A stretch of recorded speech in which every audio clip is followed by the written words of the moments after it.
If you're someone who has been wanting to implement healthier habits, but work keeps getting in the way, just hear me out.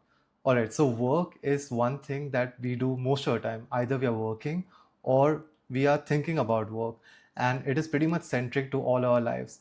And what I've heard a lot of people try to do is implement healthier habits either before work, right over here, or after work. And the problem is that on some days you will be able to follow through, but on most days, the pressure of work will seep into after work hours and, in a way, also carry forward into the next day's work hours. So that's basically before work. And before you know it, you have lost track and you are back to forgetting about your healthy habits. So what you can do instead is, instead of implementing healthy habits before or after work, you can implement it during work, and this is completely possible.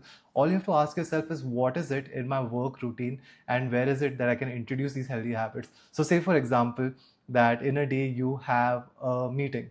All right, so the meeting is scheduled for the day, so there is a meeting and you have that at 1 p.m. So you just tell yourself that every time I'm going to have a meeting, 30 minutes before that, I will take a 5 minutes walk.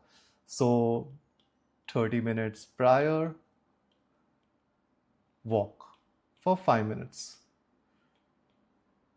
And before you know it, what you're doing is, every time you have a meeting which is scheduled in your calendar, you have put in a habit that every time I have a meeting, I'm just going to do a quick walk, which is healthy for your body. Similarly, you can introduce multiple habits. You can introduce drinking water, you can introduce meditating, you can introduce just doing nothing, or you can introduce learning a new concept, anything you want in between things that you do for your work. Eventually, once you do it one day, 2 day, and then after a month or more, it becomes a habit, it becomes an automatic behavior. So try this out. Instead of implementing healthy habits before or after work, try to add them in between your work.